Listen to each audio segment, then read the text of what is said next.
Good morning and how do you do, ladies and gentlemen? I'm your host, Seth Julian. Welcome to today's briefing. We're looking at Japanese yen dollar, dollar yen, big doings at the Bank of Japan.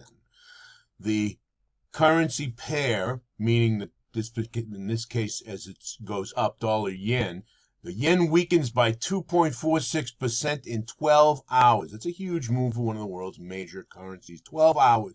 And we obviously didn't get in on that. I'm sure most people didn't. But this morning, the Bank of Japan announced that it's going to double down. It's going to continue with its policy of yield control curve maintenance. And this is a fancy way of saying that they go into the market, they take money that they create, go into the market and buy their own bonds back in order to keep the interest rates on those bonds, in the case of Japan, for the longer term. The U.S. does this gimmick in the short term, but nonetheless, to keep the interest rates on those long-term bonds down. It's called yield curve control. I don't want to get too, that's it. It's not so complicated. That's it. And it sort of could be considered like a smarter form of quantitative easing. Another piece of jargon that as soon as I ever run into the idiot that invented that term. But quantitative easing is an ass-backwards way of saying, again, printing money out of thin air and putting it into public hands by taking government debt, buying the debt that they originally bought from the government back from them.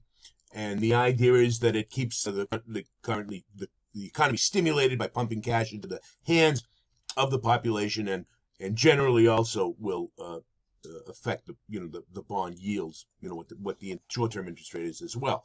So if they artificially pump up the purchase of those bonds with artificial money, the interest rate on those bonds falls.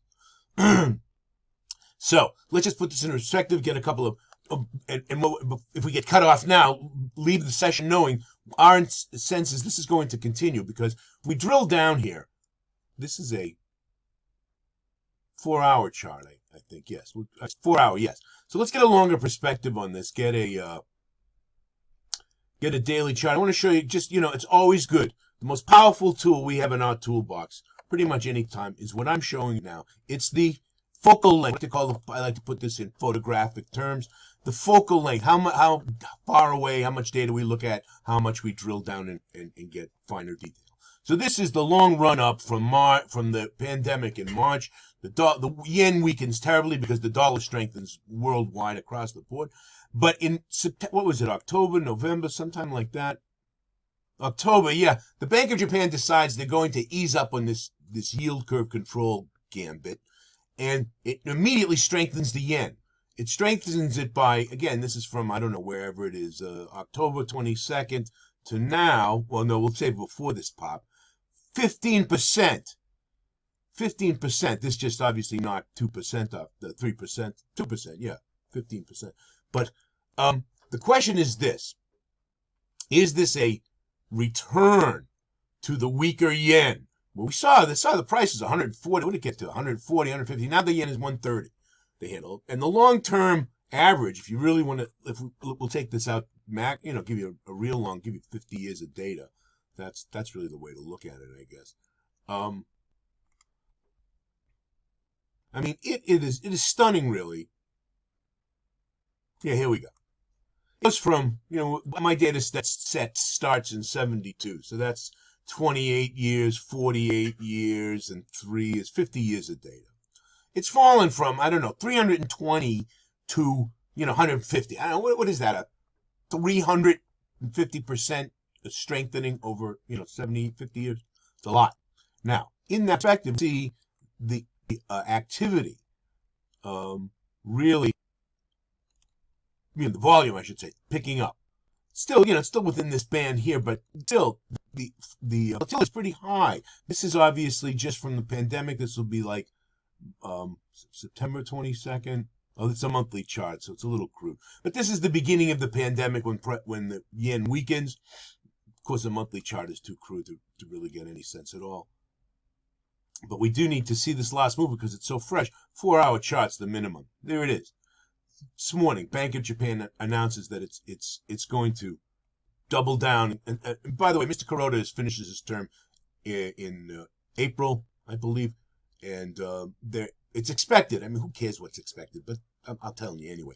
The general economic community that surveyed, I don't know, two guys and a mailroom clerk, I don't know. They decide, or they think, that after Kuroda leaves, the replacement is going to be more toward raising interest, what they call, hawkish.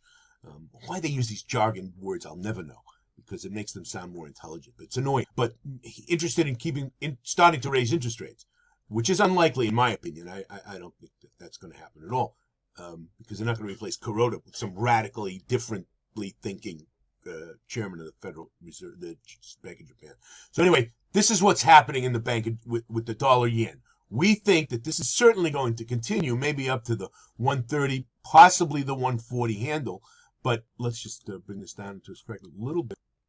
If we breach 135, then we're talking about going to 136. The idea there's a lot trace here. If we act back to October of last year when they reversed that policy, you can get back to 150 again.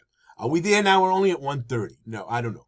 We think that possibly, we reckon we're long dollar yen. So that, enough said. Dollar yen long on Bank of Japan's doubling down of their continued monetary policy. So that'll do it for now, ladies and gentlemen. Dollar yen up. I'm your host, Seth Julian, wishing you all the ability to trade with confidence, ladies and gentlemen. Khalas for now.